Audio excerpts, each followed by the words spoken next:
배우자의 그런 외도를 확인을 하고 나서 이제 상대 배우자는 믿었던 배우자에 대한 배신감이라든지 또한 같이 부정행위를 한 상간자에 대한 분노에 휩싸이게 됩니다. 이에 따라서 배우자와 이혼을 해야 되는지 아니면 이제 상간자를 상대로 위자료 청구를 할 수 있는지 관련해서 이제 많이 좀 고민을 하게 되는데 오늘은 상간자 위자료 청구에 대해서 조금 자세하게 좀 살펴보도록 하겠습니다. 네, 일단 결론부터 말씀드리자면 뭐 이혼을 하지 않고도 상간자를 상대로 위자료 청구 소송이 가능합니다. 물론 이제 배우자의 그런 부정한 행위를 목격을 하고 나서 이제 뭐 이혼을 고민하는 경우가 많죠. 그래서 이제 뭐 배우자를 상대로 이혼 소송과 제기함과 동시에 상간자를 상대로 공동 피고로 지정해서 위자료 청구를 하는 경우도 있는 반면 예를 들어 뭐 경제적인 부분이라든지 자녀의 양육 문제 또 그런 부정행위를 한 배우자의 진지한 반성과 앞으로의 다짐 등을 듣고 나서 용서를 하게 되고 결국 이혼을 하지 않기로 결심하는 경우가 있습니다.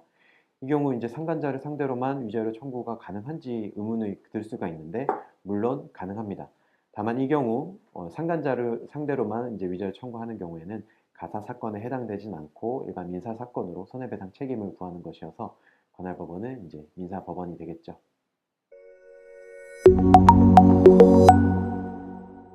네, 성관계는 반드시 전제 조건은 아닙니다.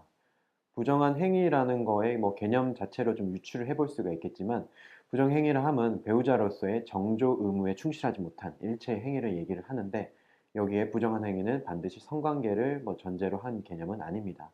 따라서 뭐 이제 배우자와 상간자 사이에 뭐 사랑한다거나 보고 싶다거나 이런 애정 표현이 있는 경우 또는 뭐 같이 뭐 데이트를 뭐 영화관을 간다든가 뭐 술을 마신 등의 데이트를 즐긴 사실 또는 뭐 호텔이나 모텔을 가고 여행을 뭐 간 정황들이 드러나는 경우에 충분히 이제 부정한 행위로 인정이 받을 수가 있겠습니다.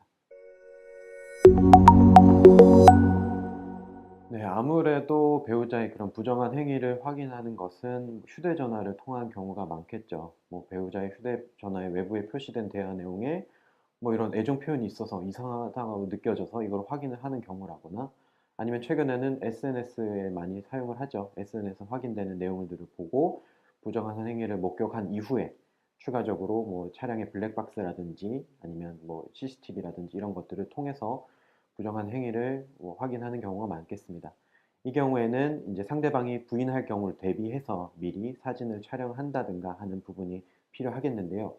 다만 이제 유의할 사항과 관련해서 만일 배우자의 휴대전화 잠금 패턴이라든지 비밀번호를 입력을 해가지고 적극적으로 열거나 아니면 배우자의 메일에 들어가서 내용을 보거나 이런 등등의 행위 역시 이 행위 같은 경우에는 형법상 비밀침해라든지 정보통신망법 위반이라든지 이런 범죄에 해당될 수 있기 때문에 자료 수집에 있어서는 변호사의 도움을 받아서 진행을 하시는 것이 뭐 중요하겠습니다.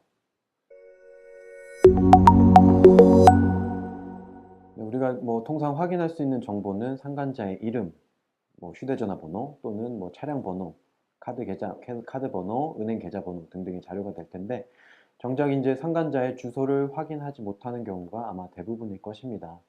기본적으로 소장을 제출할 당시에는 피고의 주소를 특정을 해서 제출을 해야 해당 소장 부본이 피고에게 손달이 되게 되는데 다만 우리 사건에서 피고의 주소를 모르다 보니까 해당 부분은 사실조회 신청이라는 것을 통해서 주소를 확인할 수가 있겠습니다.